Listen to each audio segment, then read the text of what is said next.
Assalamualaikum warahmatullahi wabarakatuh. Kembali lagi di video materi prakarya kelas 7. Kali ini video materinya adalah tentang rekayasa, yaitu bab 3 tentang teknologi konstruksi miniatur rumah.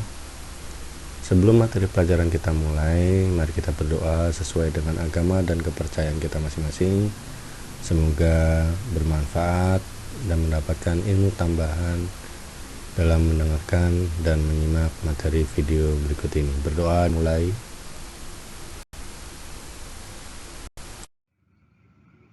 Sebelum pada materi pelajaran, ada sedikit pertanyaan. Apakah yang terlintas di kamu ketika mendengar gedung pencakar langit atau istilah mendengar kata gedung pencakar langit? Ayo, apa jawabannya?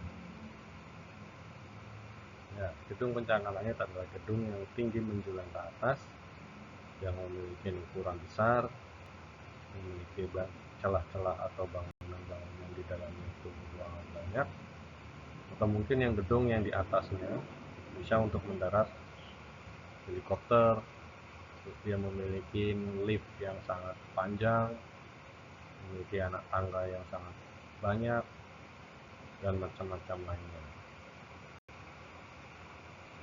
Ya, jawaban-jawaban yang ada di dalam pikiran kalian insya Allah pada benar semua. Pada materi teknologi konstruksi miniatur rumah pada video sebelumnya itu menjelaskan tentang pengertian dan jenis teknologi yang dibahas pada video sebelumnya. Nah, untuk pada video kali ini khusus membahas tentang yaitu tentang teknologi konstruksi, salah satu dari jenis teknologi yang ada pada sebuah teknologi. Ada teknologi rumah tangga, teknologi kesehatan, dan salah satunya adalah teknologi konstruksi. Nah, pada video kali ini teknologi konstruksi membahas yaitu tentang pemahaman tentang teknologi konstruksi, yang kedua adalah tentang jenis-jenisnya, dan yang ketiga adalah manfaat atau fungsi teknologi konstruksi. Ilmu pengetahuan teknologi mengalami perkembangan yang sangat pesat. Pada akhirnya manusia menggunakan bahan-bahan olahan hasil rekayasa yang bahan-bahannya dari bahan alam maupun bahan industri yang dinilai memiliki kekuatan, keindahan, kepraktisan, atau efisiensi yang lebih tinggi dibandingkan bahan-bahan dari alam. Kemajuan teknologi konstruksi tidak hanya terlihat dari bahan-bahan yang digunakan. Alat-alat yang digunakan untuk membuat produksi konstruksi pun menjadi semakin berkembang pesat. Dulu alat-alat yang digunakan untuk membuat bangunan konstruksi lebih bersifat sederhana, sehingga membutuhkan waktu dalam pengerjaan yang tentu lebih lama.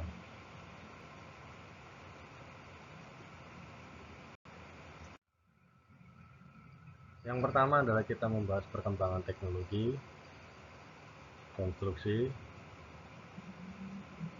Infrastruktur yang semakin berkembang pesat, mungkin dulu kita sempat membayangkan ada namanya jalan layang, bandar udara, gedung, apartemen yang berpuluh-puluh tingkat, menara yang menjulang tinggi, dan bentuk-bentuk konstruksi modern lainnya yang tujuannya adalah membantu manusia dalam memenuhi kehidupan hidupnya atau memenuhi kebutuhan hidupnya.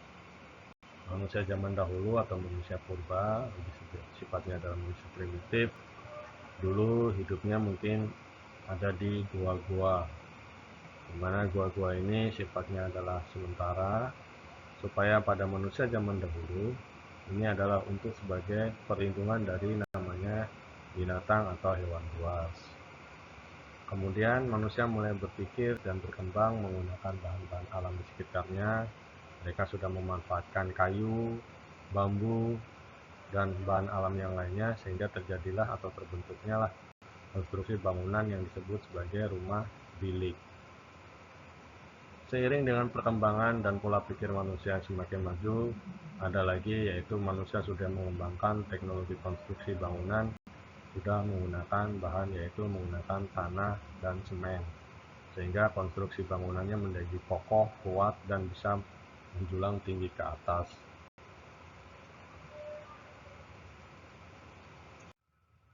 Yang kedua adalah jenis-jenis konstruksi.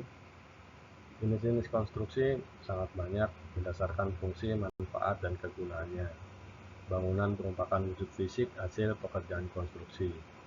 Banyak masyarakat yang mengartikan bangunan itu adalah rumah. Bangunan itu adalah gedung atau jembatan atau sarana prasarana lainnya. Pekerjaan konstruksi atau proyeknya itu terbagi menjadi 4 jenis. Apa saja? Kita bahas satu-satu. Yang pertama adalah proyek konstruksi bangunan perumahan atau permukiman. Proyek ini jenisnya mencakup proyek pembangunan tempat tinggal seperti rumah, perumahan, villa, atau apartemen. Kegiatan pembangunan jenis ini dapat dilakukan secara dua cara, yaitu secara pribadi maupun secara massal. Contohnya apa? Misalkan kalau namanya proyek rumah, kalau hanya rumahnya adalah rumah pribadi, maka cukup melakukan pembangunannya secara pribadi.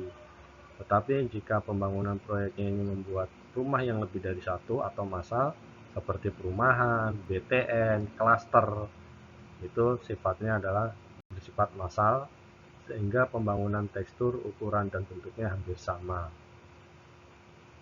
Kemudian jenis proyek konstruksi yang kedua adalah proyek konstruksi bangunan gedung. Konstruksi bangunan gedung ini merupakan tipe pekerjaan atau proyek yang banyak dilakukan karena tipe proyek seperti ini menekankan pada pertimbangan konstruksi, pertimbangan pada teknologi yang praktis, dan pertimbangan pada peraturan bangunan setempat. Jadi dalam menentukan bangunan seperti membuat gedung itu harus hitungannya matang. Contohnya apa? Dalam pembuatan ini harus menentukan namanya tekanan tanahnya, perairannya, jalan rayanya, terus aksesnya, dan lain-lain. Jenis proyek konstruksi yang ketiga adalah proyek konstruksi teknik sipil. Pada proyek konstruksi teknik sipil, biasanya pemilik atau pembuat usaha proyek ini adalah pemerintah, baik pemerintah pusat ataupun pemerintah daerah. Contohnya adalah seperti pada gambar, yaitu pembuatan irigasi atau bendungan atau pembuatan waduk. Ini adalah sifatnya nasional dan kebutuhannya untuk masyarakat nasional, bukan secara pribadi. Kemudian yang keempat adalah proyek konstruksi bangunan industri. Proyek konstruksi bangunan industri membutuhkan keahlian khusus di bidang perencanaannya, terutama dalam menyangkut desain dan konstruksinya. Dalam pembuatan konstruksi bangunan industri itu banyak perhitungannya ya. Perhitungannya adalah salah satunya bagaimana warga sekitarnya itu hidupnya, bagaimana aliran limbahnya, bagaimana kesehatan dalam pembuangan asap, bagaimana dalam mensejahterakan warga sekitarnya. Banyak perencanaan-perencanaan dalam pembuatan bangunan industri itu yang harus dipertimbangkan. Penjelasan yang ketiga adalah tentang fungsi dari teknologi konstruksi. Teknologi konstruksi memiliki fungsi yang sesuai dengan fungsinya atau peruntukannya. Salah satunya bentuk hasil akhir konstruksi adalah yang jelas sebagai tempat tinggal. Jadi dalam membuat konstruksi bangunan, rata-rata bangunan itu difungsikan oleh manusia untuk sebagai tempat tinggal. Tapi ada juga untuk sebagai penyimpanan barang dan lain-lain. Tempat tinggal berfungsi sebagai tempat berlindung manusia dari segala cuaca. Pada saat ini, tempat tinggal dapat berupa rumah tinggal, apartemen, villa, maupun kondomtel. Sementara teknologi konstruksi berfungsi untuk mendukung pekerjaan dan aktivitas manusia, yaitu seperti sebagai kantor, sebagai gedung, sebagai toko, ataupun sebagai lapangan. Selain itu, teknologi konstruksi memiliki fungsi untuk mempermudah transportasi dan komunikasi dalam bentuk konstruksi seperti jalan, jembatan, dan rel kereta.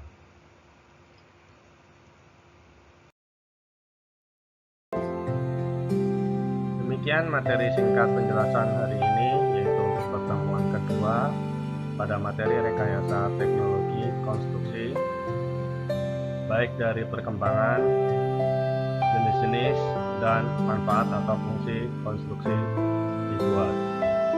Semoga bermanfaat dan menambah wawasan kita sebagai orang yang memiliki keinginan dalam membuat konstruksi bangunan yang lebih baik, khususnya untuk tempat tinggal kita sendiri maupun untuk keluarga. Terima kasih, sampai jumpa pada pertemuan video selanjutnya. Wassalamualaikum warahmatullahi wabarakatuh.